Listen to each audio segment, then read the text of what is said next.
My guest today is Dutch startup founder Jelle Houben. He's the founder of Binqy, and their platform is designed to obtain relevant insights into an employee's well-being, which can then be used to build a healthier work environment. Binqy currently has thousands of customers, and they operate in the Netherlands. And my co-host today is the one and only Buster Franken from Fruit Punch Yes. AI. Jelle, welcome to Innovators Can Laugh. Thank you. Thank you so much. I'm very happy to be here. Yeah, no, I'm excited to have you here. Now, let's get started with innovation because innovation is defined as something that can be a new method, maybe it's a new idea or a product. For example, Romanians are really good at new food concepts. I saw an Hmm. advertisement. Yeah, I saw an advertisement the other day for a Mexican pizza, and this was a pizza with guacamole on top. Buster, I think this is pretty This, crazy. I will never eat this. Would you ever eat something like that? I think I would try it. I always try to go for the craziest thing on the menu, which is kind of like a lame thing to say to a waitress, but yeah, it does give you some nice options. It does sound like something kind of American to do, like some sausage crust pizza or some Mexican pizza. But Romanians apparently good on you. Yeah, no, they put corn on their pizza too. I don't know what is it with Romanians and pizza, but guacamole to me sounds disgusting. But on that note, when we talk about innovation and we talk about solutions to helping prevent burnout and improving well-being in the workplace, my question for you, Yella, is what sort of innovation does Binky provide employers? Oh, that's a nice question. It does need some explanation, but I think the biggest innovation that we're really trying to build here is a very complete tool that allows organizations and users and teams to work on themselves, and have the whole chain from prevention to follow up just in one tool, making it very accessible to prevent psychological absenteeism and also helping when necessary. Yeah, and there's a Why lot did of you start this company, Yella? so, Why? why. Like when was the light bulb moment that you said I need to create something like this? Yeah, that's a little bit of a sad story actually. So one of my co-founders, Joris, a couple of years Mm. ago, one of his best friends, she got into a burnout. She didn't really get the right help at that point. Didn't know where to go. Eventually, this also led to a depression. She went back to living to her Mm. parents. She got isolated a bit from her friends, family, and Joris also lost kind of the contact with her then. Until a couple months later, when he received a call from her parents that she wasn't there anymore. Um, so when Joris and I met, he was still in the Yeah. process of processing this, and this was the moment that we thought, we should really come up with something to help people actually prevent this. That's when we started working on Wow. it. Wow. I imagine this was probably for one of those maybe big companies like a consulting company or something like that, that she was working 80 plus hours a week. Not even, no, Do you no, know what kind of company? No? no. It was she was still a student at the time. Yeah, so it's funny. We also work with students and we work with companies. But at that time, she was a student, and Oh, that's really? yeah, yeah. Yeah. Yeah, I know quite a few students that burned out at some point. Kind of the kind of pressure that I think our generation experiences and Gen Z as well is different in a way. Mhm. Yeah, it's tragic. Yeah. I've never heard of such a thing, of a student getting burnt out. Is this something that, well, you say Gen Z. I mean, what do you think that could be? Could it be that there's just too many distractions, maybe? Oh yeah, that's so super tough. There are so many reasons why this could happen. You see kind of spikes in burnout and stress during people's lives. And I think at this point for students or younger people, there's so much stress going on with also social media, but also the pressure is a lot higher now to Mm. perform quicker in your life.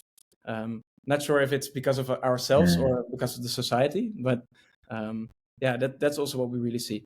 The pressure is a lot higher. Yeah, yeah. I mean, when you have friends like Yeah. Buster, who is such a remarkable, person, achieving all these different things like security guard and paper boy and chemistry teacher and startup founder, I can understand that. So you got to get some loser friends. That way you can feel better. Indeed. Yeah. about yourself. I felt like a loser so much. You can always compare yourself to somebody that's doing it better, right? Like I felt a lot of these feelings myself. I don't know about you, Yellow, but No, Yeah. I totally agree. Yeah. Okay. Okay, so you have this idea to launch this company. How did you get it launched? Are you bootstrapping everything, or did you get funding? And when did you launch this, Yella? Yeah, also a nice question. So we actually started during the Masters of Entrepreneurship. Um, it's a really nice master here in Amsterdam where you can actually learn and already practice a bit of the entrepreneurial road mm, you're gonna follow. And we started during a course. Actually, it was called I'm not sure what it was called, but we were just supposed to set up a business and validate the idea.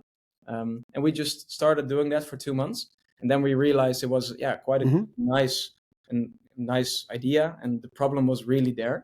And at the end, we could pitch oh, against 30 other startups. And at that point, we won the competition, and we received €1,000 to start the business. So that was really a nice start so for us. nice. To get things going. How many Nice. businesses come out of such a course? Is it just the winner, or did other people have some crazy ideas as well that they continued with? Yeah, that's funny actually, because there were quite some nice ideas. But eventually, you also see that it's not just the idea; it's also really the people behind it. If you're willing to invest all Yeah. kinds of time and money in it. So I think a couple startups, they went on for a while, but they eventually stopped. So eventually I think it's literally us or maybe one other company that came out of that year's master at least. Wow. Yeah. Yeah. So Commitment. Yella, yeah. So last night I had our monthly Innovators Can Laugh meetup where me and several other B2B podcasters get together and we discuss the various tactics that we try but failed to grow our audience. For example, last season I posted a question and answer on Quora for each episode, but that failed to generate any sort of real traffic or new listeners. My question for you is what tactics have you done that failed in getting traction for Binqy? Oh, that failed in getting traction. Hmm. So um, It's a good yeah, one. that's interesting because it's literally it's going pretty well for Binqy right now, but it's only started since September last year when we raised our Hmm. Mm. seed rounds of investment. And after that, when the investors really tried reaching out to people and we got some online visibility, it all increased rapidly. But before that, it was just we kept on calling every person we knew, or we were just looking for people on LinkedIn. LinkedIn Yeah. posts 2 times a week, going to events, and it's hard to say whether it really failed because you just got to keep going, and at some point you're gonna find the point where it actually works. So I wouldn't say it failed, but the first 1.5 year were really hard because the tool wasn't really finished and we had to sell it Mm. already. So Hmm. that was for us the main obstacle there. Yeah. That's the way to do it. What is like the furthest you went in terms of an event? Like, did you have some crazy event that you went to hunt down a specific person at a specific company or? Ooh, this year I went to Medica, which was in Germany, all the way in Germany. Luckily, we Yeah. were invited to join, so it wasn't that expensive for us. But it was really nice to be there, and it was Yeah. a huge event. You might know it. I'm not sure, but we just went there to look at all kinds of potential customers, but also competitors, all kinds of hardware and not software. So it was that was quite a field Mm. day actually. There were thousands of companies, but none of them made sense for us to talk to. So that was that was interesting. Very. Okay. So what I think I heard is that some things that did work for you was outreach, calling everybody that you knew, the investors, also doing some outreach on your behalf, and then also posting on LinkedIn a few times a week. Is that correct, Della? Yeah, yeah, quite basic up Okay. to. So some of the things that I do when I onboard like a new podcaster who joins my podcast network, I have them fill out a Google form. It has basic information about their podcast. We then do like a 15-minute welcome call where I tell them about why I created the podcast network, what it's designed to do, how it works, what to expect. When you onboard new clients, what does that user experience look like for them? Jelle. Ooh, that's a tough one. Our onboarding process is quite elaborate, or yeah, it's quite big. Because what we do is we measure the well-being of employees on a weekly basis. So it asks quite a lot from the employees, and if employees don't use the platform, they don't really see the use fit, but also the managers don't see the use fit, and the organization doesn't either. So the whole Okay. Binqy just lives on the participation and the engagement of the employees. So therefore, we have quite a big, onboarding process where we have several meetings with first the admins, so the head managers of the company, depending on the size of the company. Then we also have a meeting with all the team managers, and then also with all the employees, just to onboard them, educate them on the subject, teach them how the product works, and make them fill in their first survey, for instance. Yeah. Do you also provide master classes like on the different signs or how to talk to each other or stuff like that? Yeah, I like the question. That's something we're working on. We don't do it at the moment. So we mainly focus on the technological part, and we try to integrate as much with partners that are the expert in giving master classes, or the experts in psychology, for instance, psychologists, trainers, coaches. Yeah, exactly. And a lot of Okay. people make use of that as well, like kind of like the link to the psychologist. Like, have you seen people sign up through that already? Yeah, that's a good one. So the funny thing is that there are quite some companies. You have like company doctors, but also other big companies in the Netherlands or Europe, America, where they offer psychological sessions for all employees. You might know some names there, and their use is very low. So almost no one uses that service to talk to a psychologist. But when we integrate with them, we create that much awareness among employees, and we help them reflect on their well-being, that they actually think, hey, shit, something is not going really well, or this is a problem. Now I know what it is, and I feel like I can talk about it. And then we see a steep increase in the amount of meetings scheduled. So that's super interesting. Yeah, that's beautiful. Yeah. Well done. On the employees part, how much time and effort is required every week, Jelle, to do this? Very important one. So at this point, the survey, so it's a weekly survey, and we send this to every employee through Slack or WhatsApp emails to make it as easy as possible. And then it literally takes you 10 to 20 seconds a week. And then based on your scores and your time, your interests, you can look into your own dashboards and personal feedback, advices, follow-ups, like action points, whatever you like. So you can invest as much time as you want, but at the base, it just takes you 10 to 20 seconds. Yeah, I think everybody has 20 seconds. Yeah. Yeah. I was going to say, do you have a startup version as well? Maybe I want to do this with my team, actually. Always, cool. Yeah. Feel free, man. That's we start after. Yeah, we have customers with only 15 employees, but also with 400 plus employees or 1,000 plus. It doesn't really matter how big your company is. Wow. So that's really nice. But yeah, let me know if you want to test it. Then I can just give you guys an account. Nice. Awesome. Very, very cool. Very cool. So Jelle, one of the things that I'm trying to do to elevate member participation in my community is gamify it. And so, for example, podcast members, they get points when they do certain things to support another member. If they give another podcaster a nice review on Apple Podcast, then they get certain points.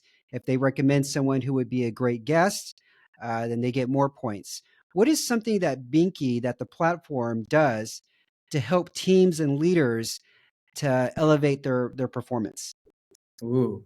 So I love that you gamify it that way. That's really nice. Because that's also how we do it, actually. So we track the engagement of employees. And for every survey someone fills in, they receive credits, and we call them Binqy coins.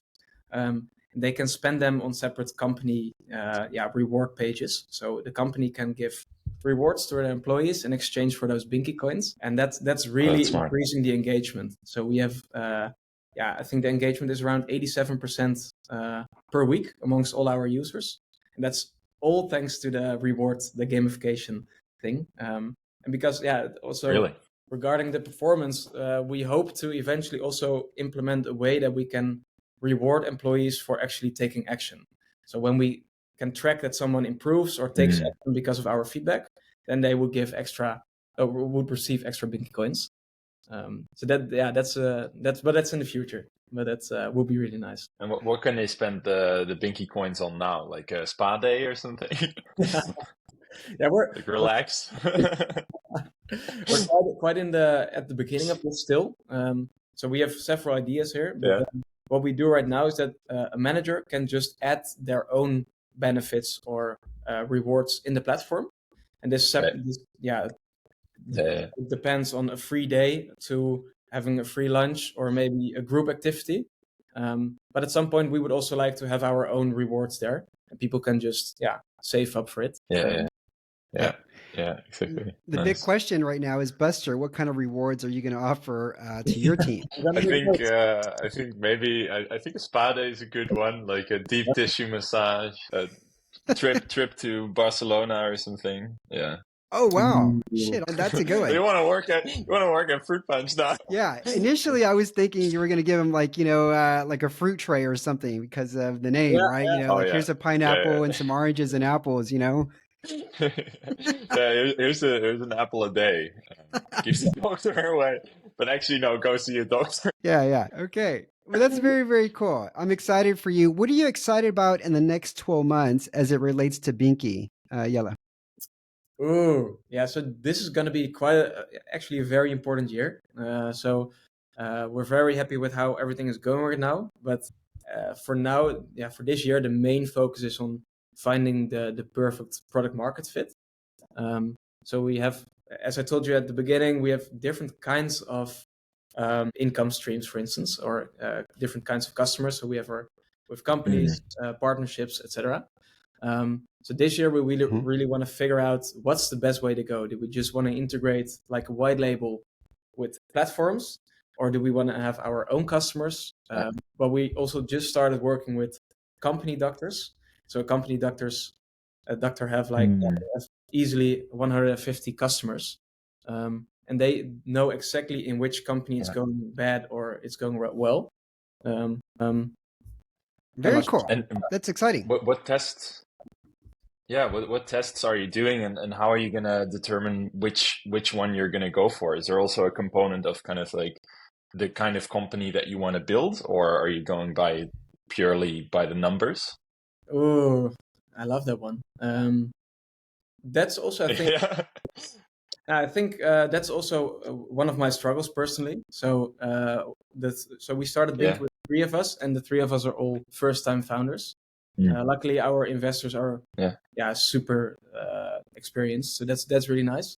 But for instance, I wouldn't have the perfect answer to this question. So at this point, we of course know where we want to go. We want to become the tech player in this field, but we're mainly looking at the numbers. Well, we should maybe also look at something else. So if you have any tips, please let me know.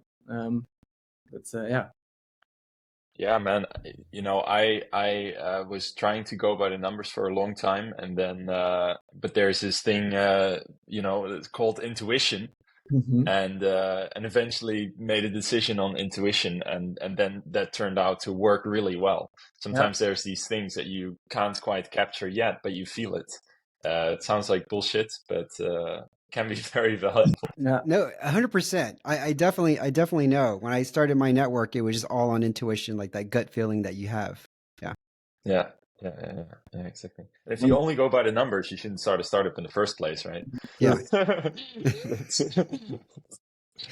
No, I've tried launching businesses and just looking at like the numbers of potential, and none of them worked out. So definitely agree with you, Buster, on that. Jelle, okay, we've come to the rapid fire section of this interview. So I have some questions for you. Give me the first thing that comes to your mind. Don't even think about it. Are you ready? I hope so. Let's see. All right. What is something that most people don't know about you? They're not going to see this on your LinkedIn profile. I used to be very well at gymnastics. Like, I did a That lot makes of sense. tournaments All there. right. Oh, the posture and everything, and the kind of like the. I thought it was something else or something. I thought maybe you challenge him to like a boxing fight like you do with your other friends. And I lost. okay. All right. Next question for you. Before you run for president, you must destroy all evidence of your involvement with blank. Yeah, a couple of weeks ago, I broke someone's glasses on a party, and that's that no one should know that. Did you Okay. just like stumble into a cupboard, or what happened? We'll keep it like that. That's a good story. Yeah. It was, Okay. I'll explain after I became All right. president. Okay. Next Right. question for you. A time you were someone's hero. You were someone's hero. What did you do? Well, maybe the same. He's a hero every day now. No, yeah. The first thing that comes to mind is the same event with the glasses. I helped someone who was getting into a fight, and then I took those glasses to save Oh. the fight. But the glasses broke due to the event. But I'm not sure if I was. You're like a hero and a jerk all in like a span of like 10 minutes or something. That's what it sounds like. Yeah. Okay, last question for you. Blank is an unusual food or drink that you consume. Not really unusual, but I would say beans. Beans are just power food. A lot of energy, proteins, good for your gut health, good for your brain. I eat a lot of beans. Yeah, Oh, and good for your skin too. just straight out of the can. Like you just always have your can of beans next to like a kind of Popeye Spinach. next to the. No, I'm not gonna say anything. Yeah, no. Is there a particular flavor or type like black beans, charro beans, green beans, chickpeas? I don't know. Is there a certain type? No, I try to vary as much as possible. Yeah. So, but especially in the chickpeas and chili beans, those are the best. But I try to vary as much as possible. Yeah. Okay. Well, Buster, there you go. If you ever have a dinner party and Yella's invited, you know what to serve, right? All beans. I can bring my own beans. Okay. All right. Jelle, Houben, thank you for coming on Innovators Can Laugh. This has been a pleasure. Where can people learn more about you? On LinkedIn, I think that's and they can always reach out to me if they like. So I don't know if you're going to share any information, but if people would like to get to know me better, then feel free to reach out on LinkedIn or email. All right. I'll include links to your LinkedIn profile and your website in the show notes. Thank you again for coming on the show. Buster, thank you so much for being a wonderful co-host. Cheers. As always, man. Cheers. And for everybody listening, we'll be back next week with another European startup founder. And if you enjoy this, feel free to tell others about it. Thank you very much. Hey, thank you too.